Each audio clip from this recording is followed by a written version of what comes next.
ladies and gentlemen, this is Adika Butler, and I am here with R.A. Waldron, who is the author of a three-part series, The God Genes Decoded. Mr. Waldron is just coming back from his recent trip to Barbados, also known as Atlantis. How are you doing, sir? How was the trip? Oh my goodness, it was so intense. It's definitely a different energy down there in terms of the heat and the sun. You know, it's really close to the equator. You know, I got a really nice tan, so you know, I'm definitely looking to go back as soon as possible. It's my home, and it was great to return home. Okay, glad to hear that, glad to hear that. So let's get to the topic at hand. You know, you put out the third volume to your critically acclaimed series, The God Genes Decoded. You know, you've put a lot of work into highlighting the spirituality and the psychology of the ancient Kemetic people, and just tell me, like, what made you decide to put forth this great work? You know, when I was age 18, I was introduced to the fact that you know, our history, meaning specifically black people, had been through slavery and colonialism, it had been, you know, ripped from us and taken from us. And that, you know, our contributions to civilization had been, it wasn't being presented. There was always this, you know, light skin, straight hair, blue-eyed slant to history, to science, to every single thing that one should have a respect and love for. You know, you weren't seeing people that were dark skin or brown skin or, you know, any type of African origins or melanation. So that really was it for me. Since that day, I've been pretty much on the path of figuring out, you know, what is the truth about life in general. Because I realized that it wasn't just that we were written out of history.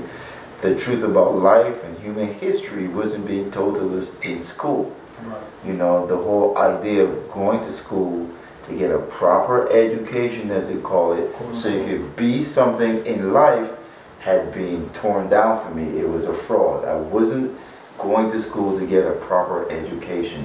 I was in fact being indoctrinated with frauds. Powerful. Now, one of the things that I noticed about your series is that with each series that you've done for The God Gene Decoded, you've you know, made a particular subject your focus for each individual book. And the topic of discussion for your latest book is love as the foundation of true Kabbalah. Right. Now, you know, some people may have heard of the term Kabbalah through Madonna or whoever. Like, what exactly is Kabbalah? What is it not?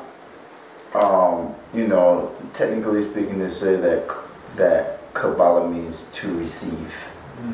But when a group of people get together to do something great or to do something, they're called a Kabbalah.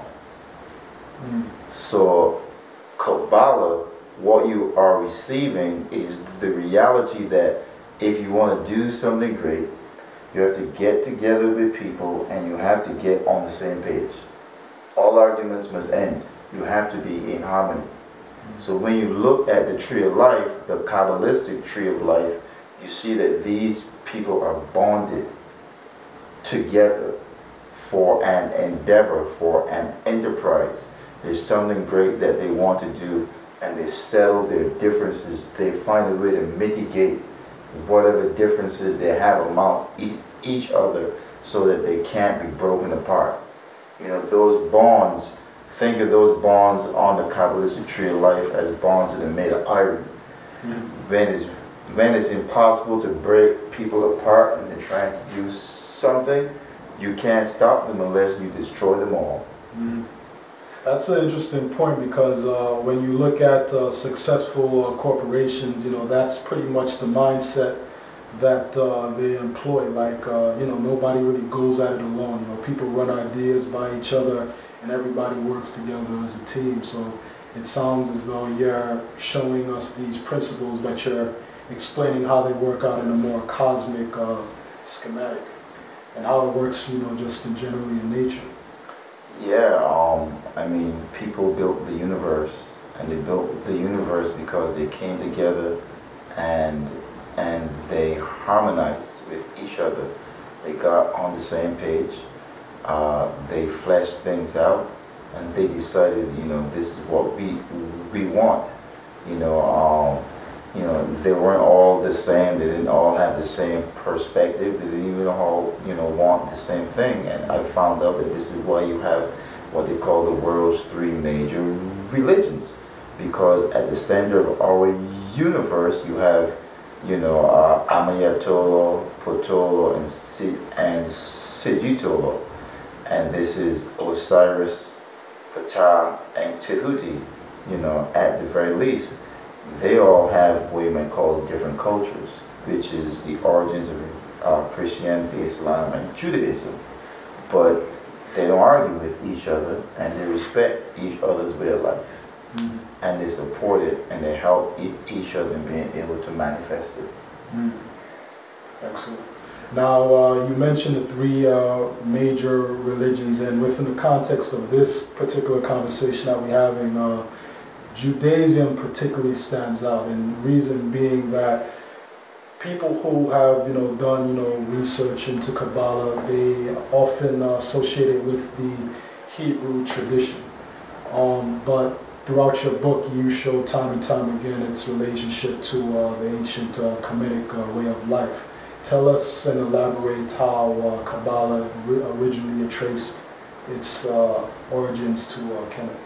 Well, you know, when we're looking at the out of Africa genesis of humanity and evolution of the human species, at least in the last time that human beings evolved, and you know, because there have been several times that life has been wiped out on the planet. You know, when you get it to Kemet and Nubia, you know, afterwards comes Sumer and Canaan.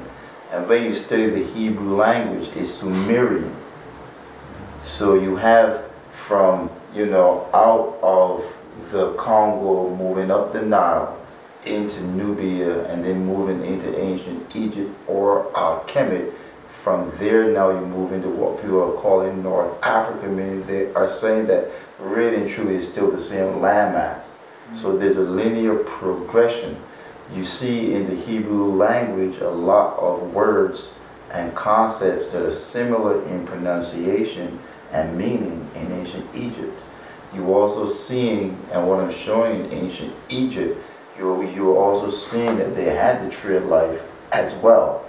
But what's really, really great is when you read European occult authors like R. Amberlin, they'll tell you that the best Kabbalah comes out of Egypt. Mm-hmm. When you read from people like Abramelin, the sacred magic of Abramelin, which was put together, which was republished by S. L. McGregor Mathers, in there clearly states the best Kabbalah is ancient Egyptian Kabbalah. Mm-hmm. When you read from authors like R.S. Swallow de Lubbock, who did so much to explain the harmonics of the temples of ancient Kemet in its relationship to the harmonics of the human body, you know, he's pretty clear that Kabbalah, you know, in its origin in the human species, you find it first amongst the Kemo before you find it amongst the Semites or the Jews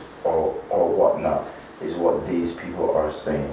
So, you know, at the very least, I wanted, you know, black people, African people, people who identify themselves as indigenous people and have any type of love for ancient Kemet to, you know, see that this wisdom was there. It was there too, and you can get an understanding of how it was to the ancient Egyptians, what type of deities that they work with, what type of standards for civilization, for moral conducts and codes that they have. Okay.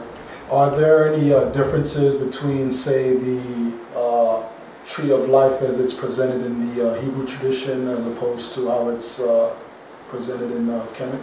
Oh yeah. I mean, you know, the tree of life is an arrangement. You know, so when the Hebrews present it, they have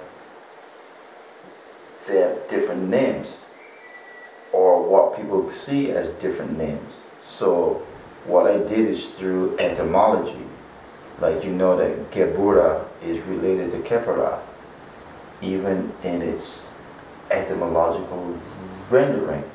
You know, Kether, which is the top.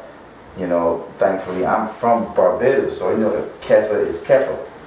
So you know there is a tree of life where Kepher or Ifa is at the top of the tree of life, and then now you will see that Chokmah, that's an Egyptian word too. So you know, but they you know, people have the right for their own, you know, self-esteem and self-worth to diversify a system, to have it be a homegrown system, but at the root, you know, it's the same in the sense of what they're trying to achieve with it. So you can't avoid the similarities, but what we know as the Hebrews or the Semites, they, once they got the land called Israel and had the system of the 12 tribes, they went and developed a unique system that, you know, works for what it's supposed to do. You know, evolve the human mind, make you more artistic, increase your creative potential and output. You know, these are all the things you get from learning and studying Kabbalah and practicing it. Excellent, excellent. So I know, like when I read your books, you know, you're always dispensing a lot of unique insights and information. But you know, a lot of people can probably, you know, like, you know, vouch for that and, you know, say the same thing.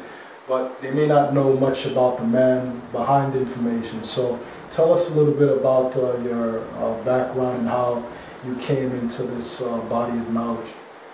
I was born and raised on the island of Barbados up until age 16. I came here at age 16, and it was when I went to college, you know, where I met what you would call the revolutionary movement, the Black Conscious Movement. Actually, it was the Afrocentric movement specifically. It was the Afrocentric Pan-Africanist movement, which had a heavy leaning at that time with ancient Egypt. Pretty much at that time, back in 1993, the titans of Afrocentrism, the people that, you know, had the biggest audiences and crowds, they were sticking with ancient Egypt. So, you know, I was introduced to the Perlim Heru called the Book of the Dead.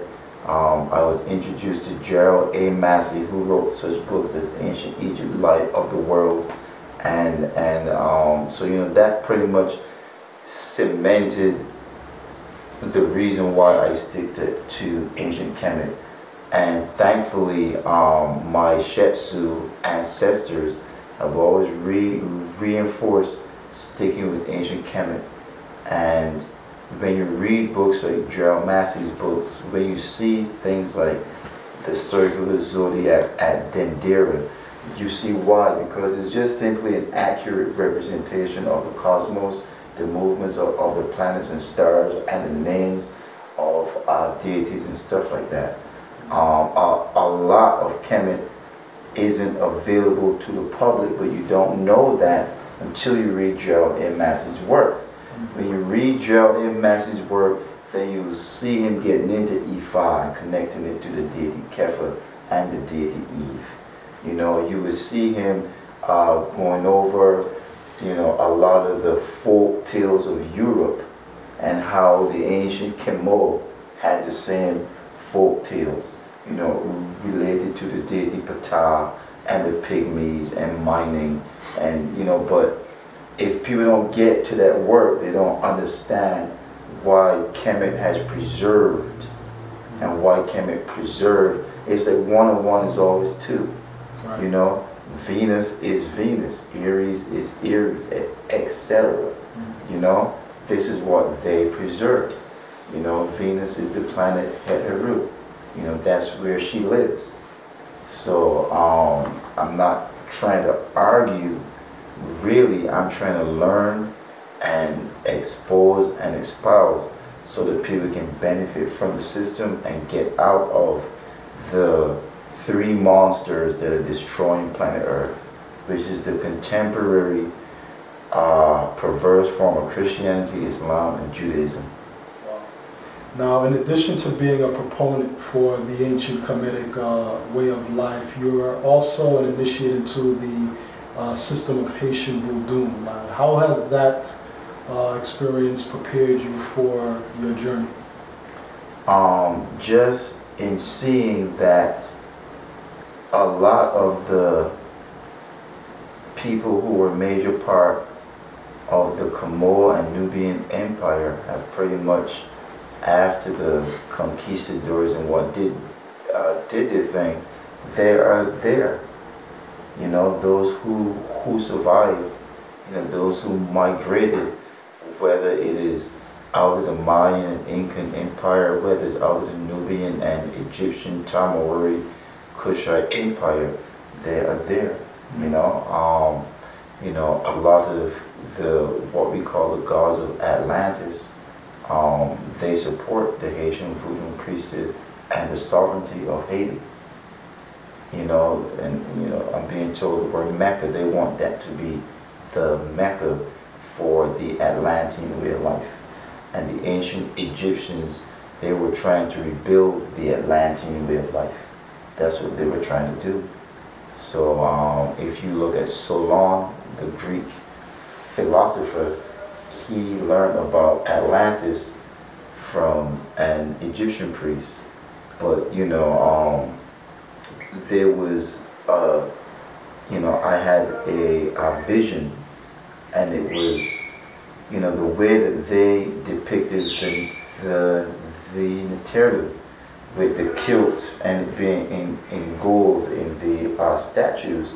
This is how they did it in Atlantis. So, you know, the ancient Egyptians were trying to continue that beauty that is represented and indicative of what I know as the Atlantis way of life. And Atlantis is a way of life. It's not specifically a place. You know, if you happen to have the opportunity to build a great civilization on Earth, you call it Atlantis, which is in the Atlantic Ocean, then, you know, you could argue that that is Atlantis, and that is, but it's a way of life. Okay. Was that the name that was designated for it originally, or was that the name that the Greeks you know, gave to it at a later point after receiving the story from Solon? From Solon. To be honest, I really don't know. I really don't know. What I know is that the culmination of these books and this journey was that my ancestors wanted me to find really what Atlantis is about. You know, and that has a lot to do with Osiris and Isis, with Ptah and Tahuti, with Seshat, Sophiki, Aput, and Ma'at, and the fact that, you know, that the epoch collapsed 2 years ago, and we are moving through the center of the universe, and the next age is Aquarius on the precessional zodiac. And when you study the circular zodiac at Dendera, the constellation Aquarius is the constellation Osiris. So yeah, it's about the return. People who want to pioneer that, people who, you know, find their way back to that, those are the people that the rulers of the universe are going to support. You know, what I find very interesting in reading your book is that it brings you back to how in specifically the three Western religions, Islam, Judaism, Christianity, how it fosters a religious mindset. And what I mean by that is this belief in blind faith. But in your latest book of the God Genes Decoded, your latest volume, you talk about how science is very much a part of ancient Kemetic psychology. Please explain and maybe elaborate on how the two fields of religion and science are both reconcilable. They are reconcilable because they're never dichotomized, meaning the dichotomization of religion and science is a trick on the human mind. You know, religion and science go hand in hand, you know, foot and mouth.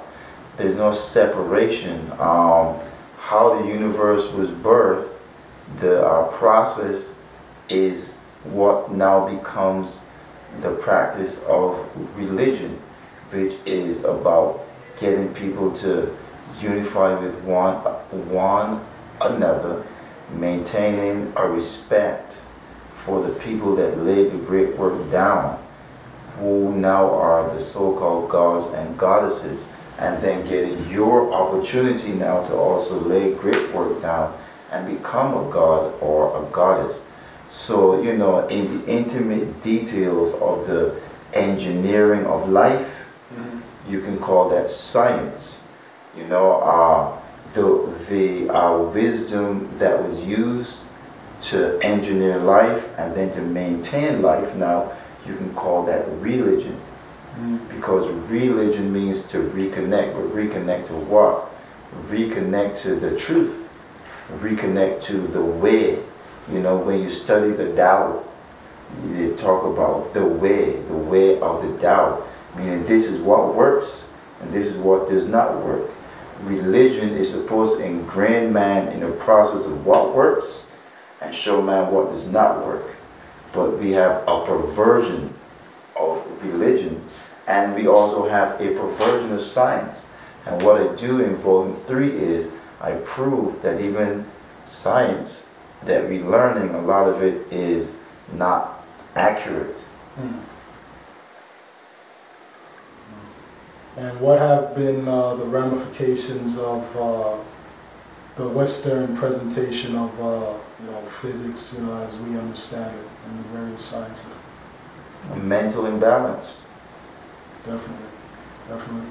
So could you talk about, well, I just want to point out how within the first two laws of thermodynamics, you know, you have the idea that, you know, all systems, you know, have within their natural makeup the seeds of their own destruction. And then you also have the idea that energy cannot be created or destroyed, only transformed into another form. How does this relate to the nature of the soul? In the sense that your soul is made up of atoms and molecules, and those cannot be destroyed either. They can only be changed into another form. You know, at the base, every single thing is a hydrogen atom, and when things are pulled apart, when the bonds of molecules are pulled apart, everything goes back to hydrogen atoms. But, you know, there's no destruction, there's no death of that. You know. Excellent. Yes, this is Adika Butler here with Babanu. I mean, we had a great interview. We got a chance to discuss and explore a lot of great, exciting topics. But there's one thing that we haven't covered yet, and that is how do we pick up copies of the God Genes Decoded, and how do people get in contact with you? You can get the God Genes Decoded on Amazon.com, title search God Genes Decoded. You can also get it on ourtruth.com, that's HOURTRUTH.com. And you can check out my distributor, African World Books. That's how you can get copies of the God Genes Decoded. All right, excellent. And my website is Mindglow Media. You can check me out at thirdeyemax.com, and the books are coming soon. Thanks a lot. Appreciate it. Peace.